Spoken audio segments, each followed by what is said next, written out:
Bonjour, donc la suite de ces petits tutos, donc là juste l'amélioration des aiguillages avec le côté esthétique où je préfère largement celle du haut, et donc là la préparation avec l'isolation du cœur de l'aiguillage.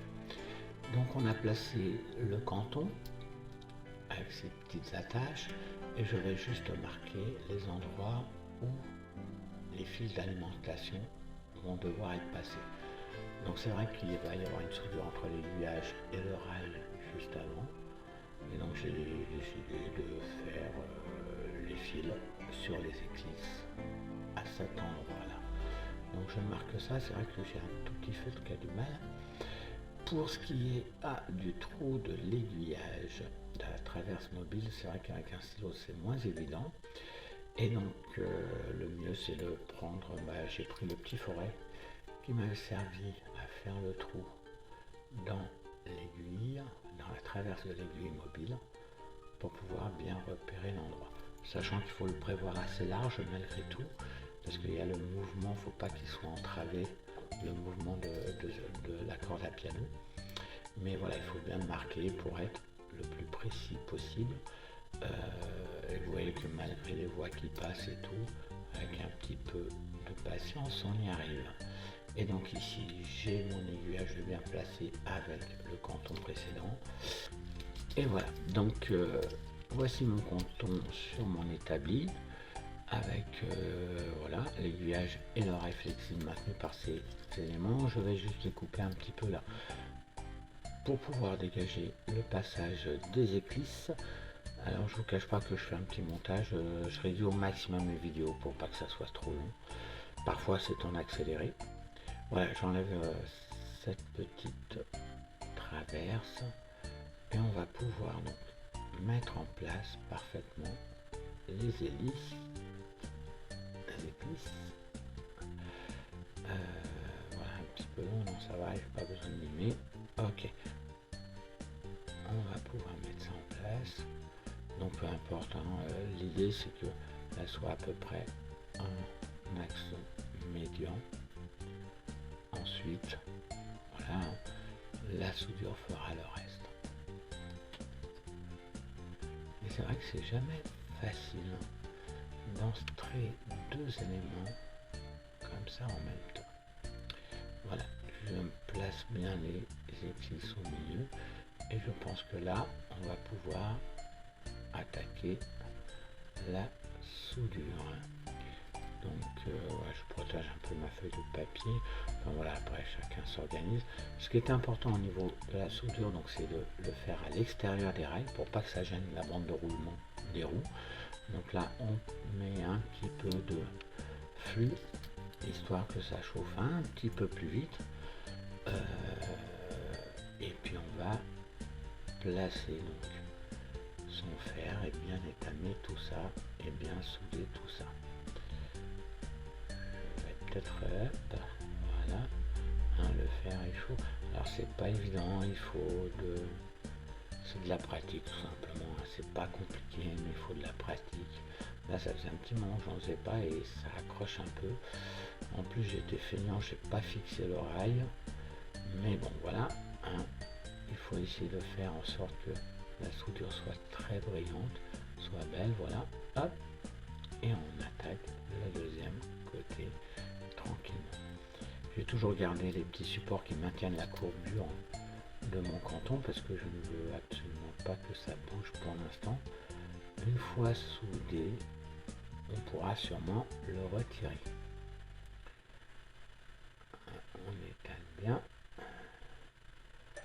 Ok, alors j'ai un tout petit peu poncé et là voici mes fils, alors, gros diamètre, pas assez gros, j'en sais rien. Du moment que le courant passe bien, je suis toujours d'avis, le plus gros, ce qui peut plus peut le moins.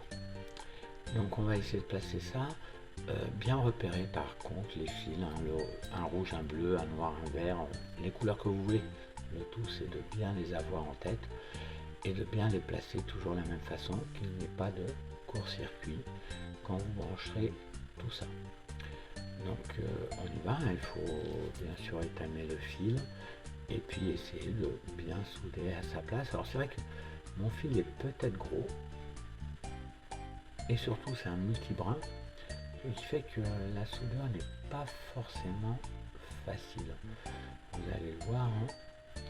Mais voilà, on va faire ça assez rapidement. Alors bien sûr étamer avant, pas déposer de la soudure directe, vaut mieux toujours étamer, fait que le transfert de chaleur et la soudure proprement dite sera beaucoup plus fiable que si on ne le faisait pas. Enfin, vous avez remarqué, hein, le geste est accéléré parce que bien sûr j'accélère un peu la vidéo, sinon on y serait pour toute la nuit ou presque. Non, en gros cette préparation c'est une petite trentaine de minutes. Donc voilà, on soude bien, on fait bien chauffer. L'idée est toujours pareil, hein, une soudure, on la contrôle par rapport à la traction. Si ça tient quand on tire, ça tiendra. Voilà. On va pouvoir passer à l'autre côté alors. Hop là.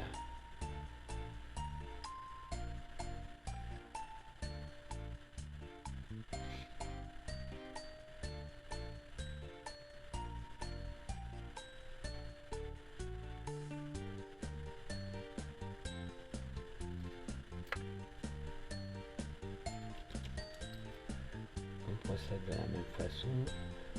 Par rapport au trou que l'on va faire sur le plan de roulement, bon, on va essayer d'être le plus parallèle possible et puis ça ira impeccable. Donc voilà, mon petit canton est prêt. Il faut que j'attaque maintenant la réalimentation du cœur, hein.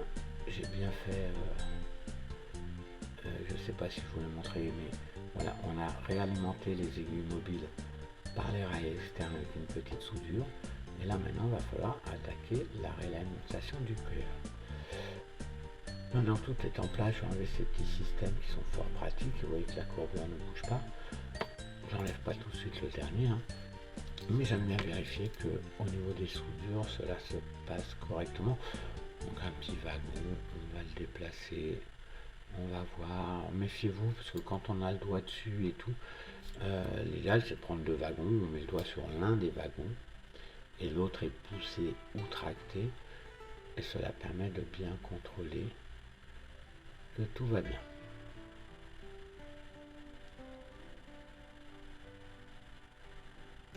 Et ben ça me plaît bien. Alors, l'alimentation du cœur de l'aiguillage. Donc vous avez ici le petit fil qui fait un U. On va simplement le soulever pour amener un fil de réalimentation. À savoir que en fin de compte le cœur d'aiguillage va être polarisé par rapport à un petit switch qui lui va être réalimenté par le courant, on va dire général. Il y a une petite dérivation de l'alimentation de mon canton pour pouvoir assurer donc la polarité de mon cœur d'aiguillage. Alors pareil, ce petit fil n'est pas évident à souder, il faut bien l'étamer, il faut s'y prendre à plusieurs reprises. Surtout là, le fil est à la verticale, on va dire, ce fil des rails. Donc pensez à bien se mettre en parallèle, chose que je ne suis pas en train de faire là. J'espère que je m'en rends compte. Donc voilà, se mettre bien en parallèle des rails, puisque quand le fil d'accroche du cœur d'aiguillage va redescendre sur les rails, il faut que celui-ci soit bien vers le haut. Et bien ça me semble très bien. Il faut, il est vrai, maintenant dégager un petit peu l'encoche qu'il y a où le fil se glissait tranquillement avant, mais où là on a la soudure et ce fil. C'est vrai que cutter, machin ou autre, moi je préfère carrément prendre mon petit fer à souder et élargir toute cette goulotte pour pouvoir mieux appliquer mon fil avec la soudure à l'intérieur. Et au besoin, lors de la pose, si je vois qu'il y a quelque chose qui ne va pas, gratter un petit peu le liège ou autre pour assurer que l'aiguillage soit parfaitement blanc. Voilà. On va regarder ça. Elle m'a l'air bien. On le place correctement. Et tout va bien. Voilà mon canton prêt à passer à l'étape suivante qui est la peinture.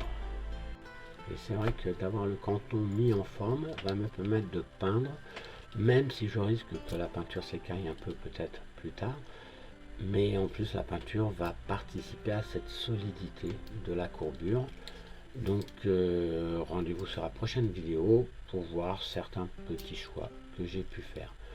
Merci à vous, laissez des commentaires et à très vite.